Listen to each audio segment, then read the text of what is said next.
Amazon.in पे चल रहा है ग्रेट रिपब्लिक डे सेल। इसमें भारी डिस्काउंट मिल रहा है आपको हर प्रोडक्ट पे, तो इस चीज़ को चेकआउट करना ना भूलिए, लिंक इन द डिस्क्रिप्शन।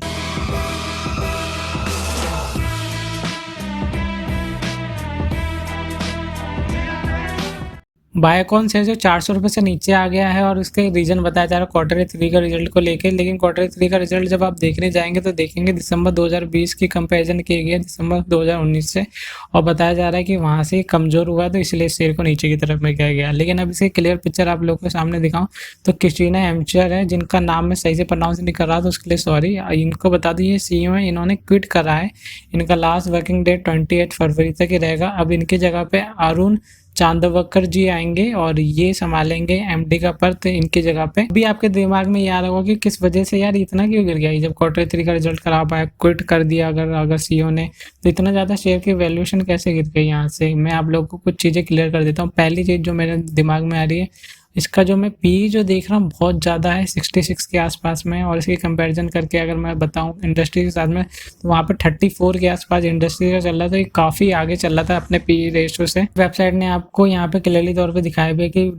393 के आसपास की काफ़ी और वैल्यूड में फेयर वैल्यूड इसके 193 के आसपास में इन्होंने वैल्यूएशन करी इस कंपनी की और निकाले की fair value over valued value से। और एक और चीज़ मेरे को यहाँ पे देखने को मिली जब मैं यहाँ पे आता हूँ इनसाइडर ट्रेडिंग में, तो यहाँ पे मेरे को कुछ चीज़ें देखने को मिलती हैं। यहाँ पे काफ़ी क्वांटिटी में शेयर बेचे गए हैं, 7,39,00,000 शेयर के आसपास बेचे गए हैं। और ये किस टाइम की बात है, दिसंबर के आसपास की बात है। मतलब इनको थोड़ा सा आइडिया होगा कि Q3 का रिजल्ट ख़राब आने वाला है। दूसरी चीज़ ये CEO इसका क्विट करने वाला, तो इन लोगों को पहले से ही पता था, तो इन्होंने काफ़ी शेयर बेचे यहाँ पे 500, 1500, 20,000, 8,000, 3,000, 11,000 शेयर। और देख रहे हैं रेट किस पे 450 के ऊपर के लेवल पे, तो इन लोगों को पहले से ऊपर जानकारी मिल गई थी। अगर मैं आप लोगों को दिखाऊं यहाँ पे क्लियरली तौर पे, तो इस जगह पे दिसंबर के आसपास इन्होंने बेचना स्टार्ट कर दिया, जहाँ पे हमें रेड कैंडल देखने को मिल गई थी। जहाँ ये हाई लगा था वो चल रहा था, अभी वो वहाँ से डाउन ट्रेंड में बिल्कुल कन्वर्ट हो गया। और यहाँ पे जब न्यूज़ बिल्कुल स्प्रेड हुई हमारे सामने,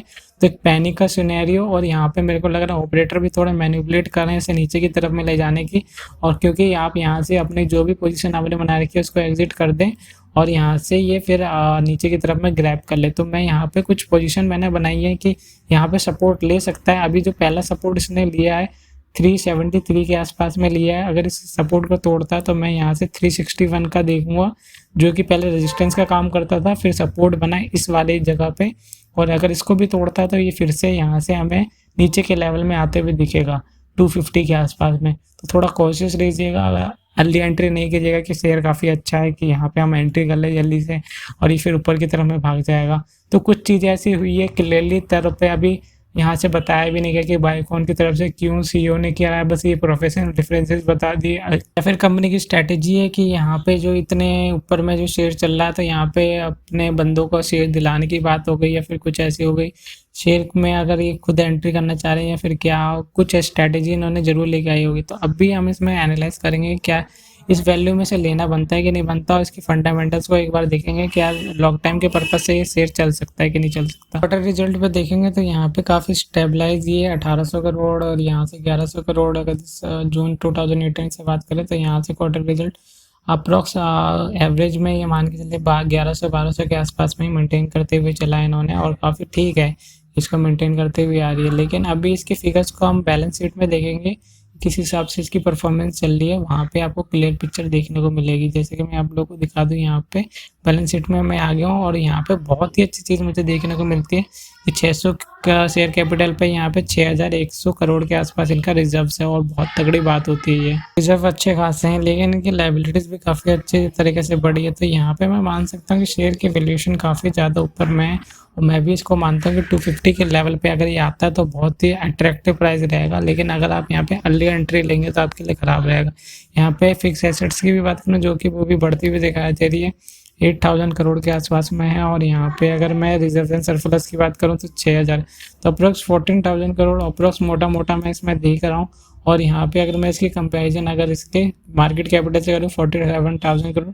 तो मार्केट कैपिटल काफ़ी ज़्यादा ही दुगनी के आसपास में, तो जिसका मतलब स्टॉक का जो PE रेशियो 66 टाइम्स अपनी वैल्यूएशन से ज़्यादा पैसे मांग रहा है, जो कि बहुत ज़्यादा ओवर वैल्यूड की तरफ में प्राइस दिखाती है। तो ये हमें वेबसाइट थोड़ा ठीक तरीके से ही दिखा रही है। तो इसका मतलब ये नहीं कि ये इस रेट में आ सकता है कि नहीं आ सकता, तो इसकी वैल्यूएशन फेयर वैल्यू में ये बताया जा रहा है कि इसके आसपास रहेगा। तो अगर आप इस प्राइस में लेते हैं तो सही वैल्यूएशन के आसपास में रहेगा, क्योंकि आपको एक अपॉर्चुनिटी मिल जाएगी फेयर वैल्यू में अपने लिए, और यहाँ से एक अपॉर्चुनिटी देखिए अगर ऊपर की तरफ में गया तो आप प्रॉफिट बुक कर सकते हैं इसी तौर पे। जैसे इन लोगों ने यहाँ पे अच्छी खासी अपॉर्चुनिटी बना ली, जैसे इनको पता था क्वार्टरली 3 रिजल्ट खराब आने वाला है, सीईओ क्विट करने वाला, तो इन्होंने शेयर अपने बेचने स्टार्ट कर दिया और न्यूज़ आने से पहले बंदों ने अपनी पोजीशन काट ली, और फिर रिटेल इन्वेस्टर यहाँ पे ऊपर की पोजीशन बना के रहेगा, वो उसको जगह नहीं मिली यहाँ पे एग्जिट करने की, क्योंकि यहाँ पे काफ़ी लोग ऐसे कर गए। तो यहाँ पे मैं थोड़ा सा मानता हूँ कि सेबी को थोड़ा सा ध्यान देना चाहिए ऐसी एक्टिविटी के ऊपर, जब इतनी बड़ी फॉर्मुलेशन आती है पूरी तरह से, जो कि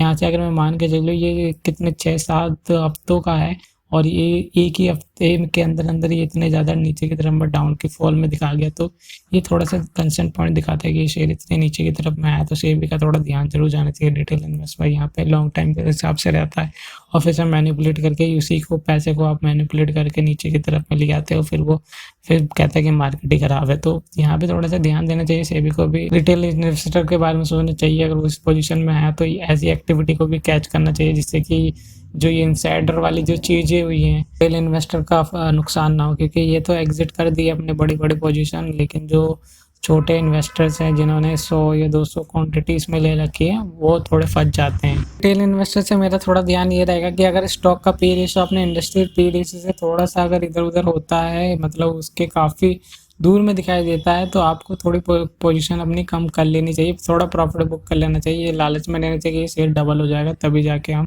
अपनी पोजीशन काटेंगे। यहाँ पे साफ देख रहे हैं सेक्टर पी रेशियो जो है 39 के आसपास दिखाई दे रहा है, और अभी भी बाइकॉन का 66 के आसपास दिखा रहा है, मतलब 26 पी रेशो से ज़्यादा दिखाई दे रहा है कि यहाँ पे कोशिश वाली चीज़ होती है कि शेयर कितना ओवर वैल्यूड में है, और थोड़ी सी रिसर्च कर लेनी चाहिए, या फिर आपको प्रॉफिट मिलता है तो वो जरूर बुक कर लेना चाहिए। या जैसे आपने 100 क्वांटिटी ली तो उसका 50% क्वांटिटी आपको सेल जरूर कर देना चाहिए, अगर ऊपर की तरफ में जाता है शेयर तो थोड़ा बहुत भी। मैं इनके पीयर से कंपैरिजन करके दिखाऊं तो यहाँ पे सबसे ज़्यादा मुझे बाइकॉन का दिख रहा है, सेकंड पे डॉक्टर रेड्डी लैब्स का दिख रहा है 52, और यहाँ पे सन फार्मा का, तो थोड़ा सा आइडिया लग जाना चाहिए कि हाँ भाई इसका जो पी रेशियो काफ़ी ज़्यादा है, तो कहीं एग्जिट हो सकता है अगर कुछ भी ऐसी नेगेटिव न्यूज़ आई। तो ऐसे ही होता है,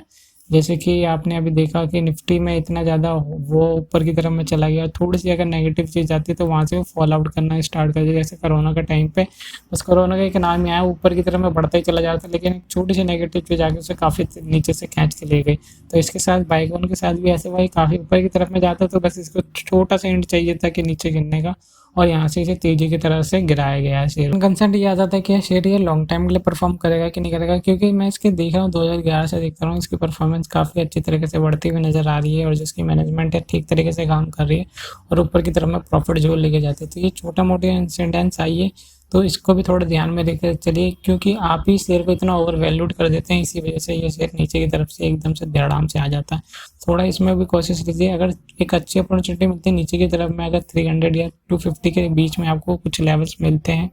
ठीक तरीके से, वहाँ पे कैप्चर करने की कोशिश कीजिए। लेकिन अभी फ्रेश एंट्री की मेरी बिल्कुल एंट्री नहीं रहेगी, आप लोग को यहाँ पे आप एंट्री करके फंस जाए, या फिर आप चाह रहे हैं कि भैया हम इसमें एंट्री जो इसका जो पी रेशो है जो 66 के आ जाए, ये जस्टिफाई कैसे करेगी? जस्टिफाई तभी करेगा प्रॉफिट उसके अनुसार आएंगे, या फिर अगर बताओ इंडस्ट्री भी उसके साथ अकॉर्डिंग अगर चलेगी कि हाँ इंडस्ट्री भी इतना परफॉर्म कर रही है और इसके जो पी रेशियो के वैल्यूएशन और के साथ में मैच करेगी, तभी जाके शेयर का प्राइस ऑटोमेटिकली ऊपर की तरफ में जा सकता है, तभी ये जस्टिफाई होगा। और अभी मैं बता दूं, अगर आप फ्रेश एंट्री करना चाह रहे हैं तो मैं आप लोगों को बता दूं, अगर इसके यहाँ पे अगर ये स्टेबलाइज रहा, कम से कम मैं आप लोगों को बता दूं, अगर ये इसी लेवल पे 315 के लेवल पे आ गया, या फिर आए तो ना, मेरे को लग रहा है अगर यहाँ से बाउंस ले तो ठीक है, लेकिन एक रिट्रेस लेके अगर ये नीचे की तरफ में आया तो ये फिर 315 के यहाँ पे सपोर्ट ले सकता है, और अगर ये 315 का भी सपोर्ट तोड़ा तो ये फिर से 250 के लेवल्स पे भी आ सकता है। तो थोड़ा अभी अर्ली एंट्री ना कीजिए तो ही ठीक रहेगा, एक रिट्रेस का वेट कीजिए, रिट्रेस करके अगर ये नीचे की तरफ में गया तो ठीक है, नहीं तो अगर ये इसी के ऊपर स्टेबलाइज रहेगा तो फ्रेश एंट्री आप कर सकते हैं। टेक्निकल्स में भी आप देखेंगे तो वॉल्यूम्स इतने नहीं आ रहे जितने लास्ट टाइम आए, तो 22 जनवरी के आसपास आप देख रहे हो कितने ज़्यादा तगड़ा वॉल्यूम्स आया, 28 मिलियन के आसपास में आया। तो यहाँ पे काफ़ी पता चलता है कि लास्ट टाइम इतने वॉल्यूम्स नहीं आए थे, 1-2 मिलियन के आसपास ही चल रहे थे, और यहाँ पे काफ़ी तगड़े तरीके से शेयर को नीचे की तरफ में खींचा गया है। तो यहाँ पे एक अपॉर्चुनिटी आपके लिए है कि अगर नीचे आता है तो ही आप एक 350 से नीचे भी आएगा ये, अगर आता है तो यहाँ से 300 और 250 के लेवल पे अगर आपको मिल जाता है तो सही है, नहीं तो अगर यहाँ पे स्टेबलाइज रहता तो ज़्यादा कैपिटल लगाने की ज़रूरत नहीं है,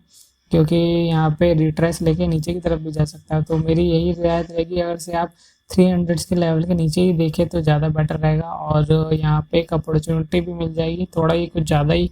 ओवर वैल्यूड हो रखा था, और जैसे अगर ये अपने इंडस्ट्रीज़ के आसपास आता, जैसे कि बाकी जो इसके पीयर्स की अगर मैंने दिखाया आपका कि यहाँ पे इनका 29, 52 या 36 के आसपास चल रहा है, बाकी सबसे ज़्यादा यही चल रहा था, तो कम से कम ये 30 या 40 रुपये का पी रेशो आता, तो वहाँ पे एक अपॉर्चुनिटी आप यहाँ पे ग्रैब कर सकते हैं। तो पी रेशो को भी थोड़ा ध्यान दे के चलिए प्राइस के भी हिसाब से, और ये जो इन्होंने जो स्टेप आउट कराया गया इसकी क्लियर पिक्चर हमें पता चलती है कि किस वजह से कराया, अभी बस बहाना दिया गया कि प्रोफेशनल डिफरेंसेस का दिया गया है। अगर वही ठीक हुआ तो ठीक है, नहीं तो अगर पता चल जाएगा हमें 1-2 क्वार्टर के बाद में कि कंपनी की परफॉर्मेंस क्या चल रही है, फिर क्या हालात चल रहे हैं, तो आपको 1-2 क्वार्टर का वेट जरूर करना चाहिए, जिसमें जब भी एनुअल रिजल्ट आएगा तो वहाँ पे कुछ क्लियर पिक्चर देखने को मिल जाएगी, उसके जो अगले वाला आएगा क्वार्टर रिजल्ट वहाँ पे आपको थोड़ी क्लियर पिक्चर देखने को मिल जाएगी। और अभी काफ़ी लोगों का सजेशन हुआ कि अभी हमने इसने ऊपर की जगह एंट्री बना रखी है, तो वो लोग क्या करें। देखिए ये जो मैंने सपोर्ट लेवल बना रखे हैं, अगर इनको ये तोड़ता हुआ चल देता है तो आपको एग्जिट कर देना चाहिए। 360 का आप स्टॉप लॉस लगा के चलिए अगर आपने ऊपर की जगह पोजीशन बना रखी है, क्योंकि इसको तोड़ेगा तो ये फिर नीचे के लेवल पे 315 के लेवल पे भी आ सकता है, या फिर 315 को भी लेवल को तोड़ा तो काफ़ी नीचे आ सकता है। तो यही रहेगा कि थोड़ा कैपिटल सेव कर लीजिए आप अपना, तो बेनिफिट रहेगा आप लोगों के लिए। और जो फ्रेश एंट्री करना चाहते हैं वो 1-2 क्वार्टर का वेट करें फिर इसमें एंट्री करें। और आपको लगता है इससे मैं बताने वाली कोई चीज़ मेरे से छूट गई तो कमेंट में ज़रूर बताइए, या फिर इससे लेकर रिलेटेड आपका कोई भी क्वेश्चन होगा, कितने शेयर आपने लिए, कितने पे निकलना है, तो वो मेरे कमेंट में पूछ सकते हैं। मैं मिलता हूँ आपसे नेक्स्ट वीडियो में।